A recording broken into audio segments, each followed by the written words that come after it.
So, I hear you're an elf lover. Am I now? Well, right, before we begin, here's a confession. Never watched any of the Lord of the Rings films. Get the fuck out of this chat party thing. So my first question is, what is Shadow of Mordor?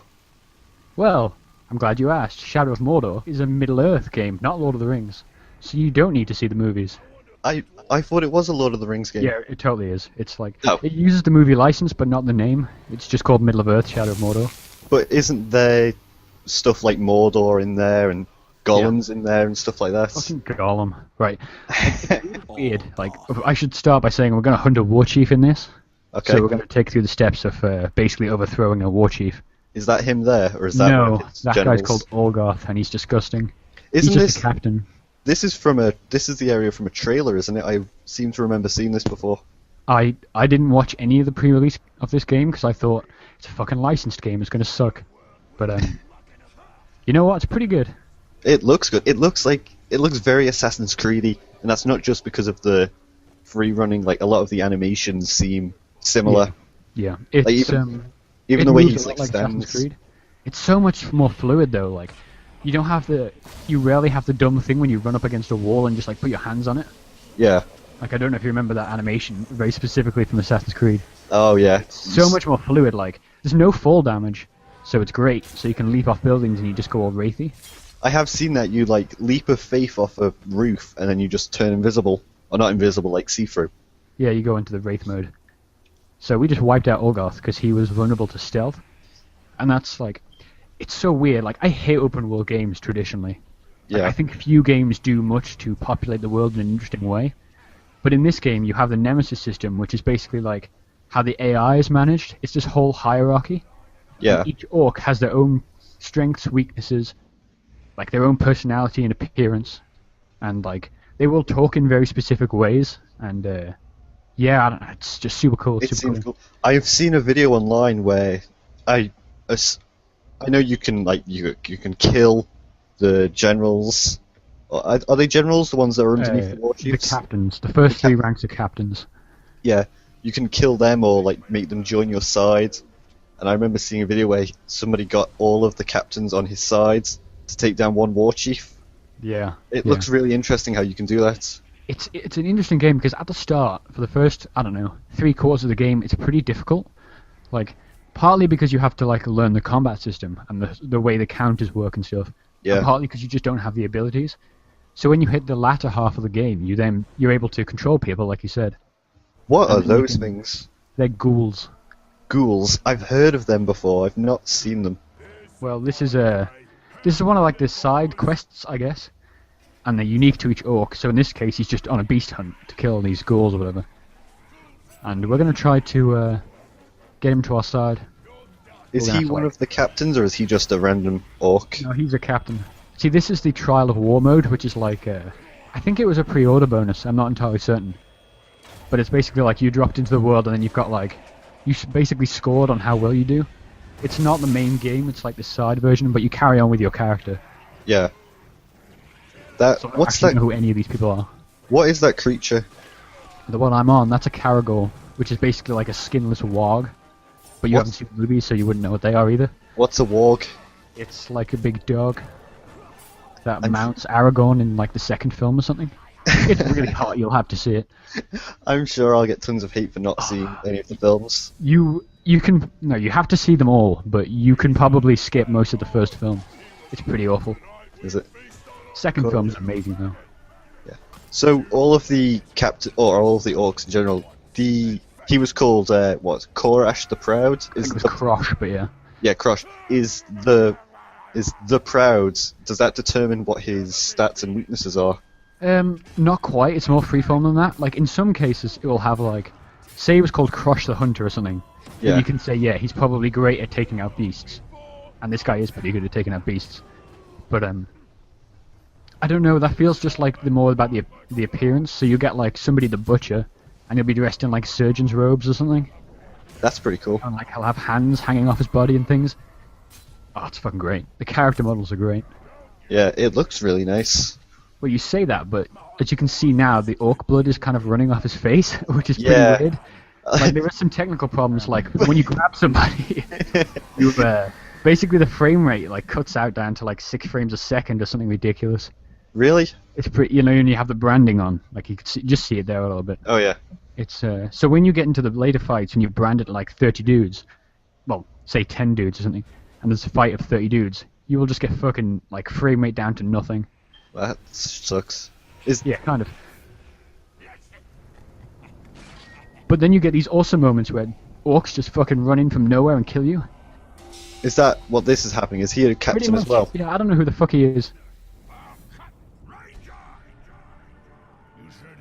Oh, there you go. Ogbur the Gentle. He doesn't look very gentle. I don't want to know what he's gentle with, because he's pretty big. He could probably take whatever he wants from me. If you know what I mean. Like, the combat system seems really interesting, how you, like, can flip over him and you, like, push yourself off him when you go to attack. yeah, so you see when I run against him, which I do quite a bit because I'm kind of dumb, I'll get pushed off his shield or whatever when I try to leap over him. Yeah. And that's because he has a trait which is like, I can't remember what it's called, but it basically means you can't leap over him. So when you have like 4 orcs in a fight because they just happen to like congregate around you, then you'll have all their own abilities and you won't entirely know how to kill them. Because some of them will just be like immune to stealth or whatever, and you won't know unless you've already scouted them out or you're familiar with them from an earlier battle. So it's fucking amazing. Is there a way to scout them out, similar to, like, Eagle Vision in Assassin's Creed, where you can... Yeah, the straight-up detective mode. I don't know what it's actually called, but... Yeah. Like, I showed it on the first kill we did, actually. That's when it slows down time and it lists all the stuff down the side. Yeah. But you have to gain intel off other Urks, and, like, for the war chiefs, you have to, like, basically interrogate their captains or whatever to learn their weaknesses. Yeah. So there's, like, different levels to it. But, I tell you what, the problem with this game is you can't fire a bow. You're a ranger and you can't shoot arrows. You have to go into a weird wraith stealth mode to do it, and that really bothers me. That seems a bit weird. Yeah, I mean, it's super bummer. Is the character you play in any of the movies or books? No, you play as Talion, who's just like ranger captain. I don't really know the timeline. Like, I've read all of the books, and that was years ago though, so I don't really remember.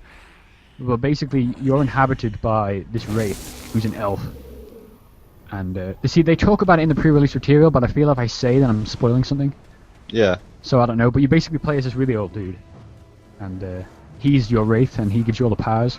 And he's the reason you don't die, and you can, like, brand people and... And you can control these massive beasts that walk into walls. Yeah, like, you saw that, I did the same thing with the Caragor. I have this move called Shadow Mount, because it's pretty hard to mount these things normally. You have to, like... You can either just get above them and drop onto them and hope you get it right, or in the case of this, I can't remember what this is called, you have to like actually fight it to do it. But with the Shadow Man, you just point your arrow at it and go. That's really cool how it just climbed up the wall. Yeah. Yeah, the Caragors are good because they leap up and it's just... The animation is great in this game, like in the combat and the movement. Yeah. This is on... You're playing this on the PS4, aren't you? Yes, I am. Yeah, the PC version with the high res texture pack looks really, really good. Yeah. I mean, it doesn't look I haven't bad seen on much of it this. myself, but this looks really good when it's in motion. Yeah. To be fair, the textures don't look bad in this game. I think this game is pretty good. It's not like mind blowing, but yeah, it's just like the technical problems, like the frame rate and stuff.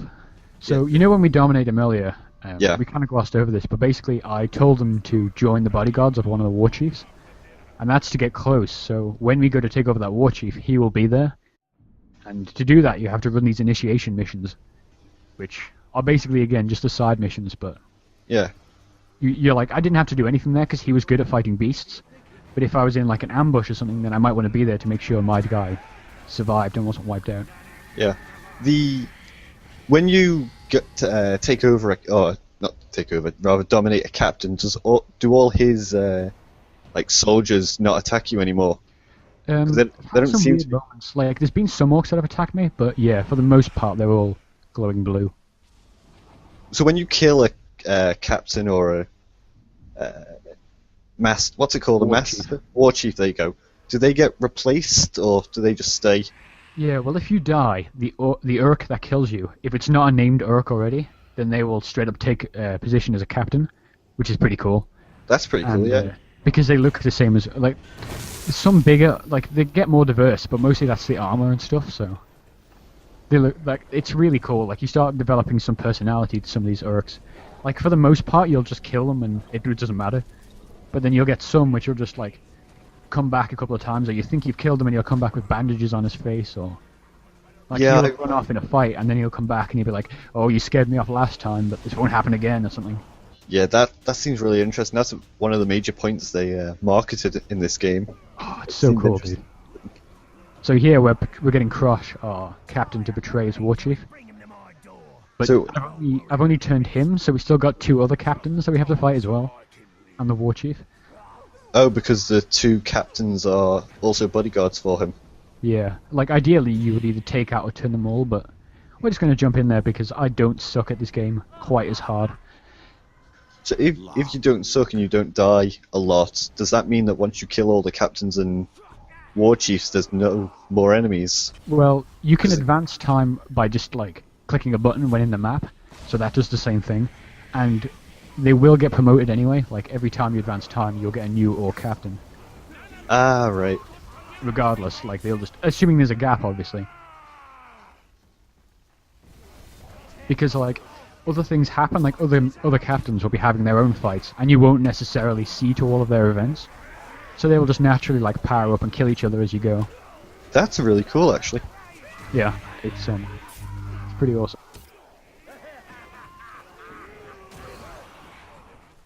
Especially these moments now, like I just clashed swords with that dude, and now it goes into this sort of pseudo cutscene. As it, all the other orcs just stand around and look at you as you have a nice chit chat. Well, that's good, but you see all the other orcs have two axes each. That Yeah. means they're berserkers, and you have to stun them before you can attack them, and I always forget. So basically I get my ass kicked every time I see them. So do you have a lot of berserker captains then for when they kill you? Yeah, pretty much.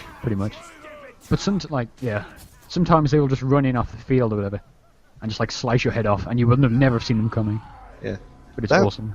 That's a weird quick time event, like you have to pull the stick and then press a button. Yeah, that's like basically to save yourself, and it gets harder if you've done it twice, basically. Yeah. And you get upgrades. So like if a regular orc does that to you, then you can just counter their move and kill them. If you get it into the dead center of that circle. Yeah. That the captain that's retreating, will he come back with like reinforcements if you stay in this fight? He will run off, and you can just go and follow him or find him on the map or something. Yeah. But when he won't necessarily come back to this fight. But if you find him later on, he will like straight up say something about the fact he ran away. Or if you like scared him off with a Caragor or fire or something, then he will mention the thing that scared him off. That's really cool, actually. That's pretty in depth. Cool. It's just like, and the world's built in such a way that nothing's too far away. So you kind of like, you don't run for too long, you don't have to fast travel everywhere. But everything's kind of dense, so you'll just run into a captain naturally. Yeah. The map didn't seem that big. There's 2. Is there? They're pretty big. You won't necessarily run across the map out of choice. You'll sort of go to location, but you can just grab a Caragor and like ride across, and it won't take too long. Well, that's good, because most open world games have the problem where the map is massive and you spend most of the time traveling, or you have to fast travel, or you'll just waste a lot of time. Yeah, there's like so much to do. And because most of the side content is in fact while you're there, just in the open world, it's like, I don't know, you're just doing it naturally because that's the game, rather than because you want to, gain XP or something. So is there an actual story, or is it just you go Yeah, around there killing is. captains? It kind of sucks. It's kind of bad. Really? Yeah, like, at times it's just boring, and other times it's kind of awful. But, yeah, that's the fun of it, basically, is just taking out that war chief.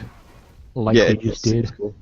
So now you can see Crush, which is the blue dude we leveled up, is Yeah. totally now in the war chiefs, and has some sweet new armor. Will he stay under your commands? Yeah, he does, and he'll fight for you, and you can send him on other quests and stuff. That's But, cool. Yeah, that's Shadow of Mordor. Thank you for sitting in.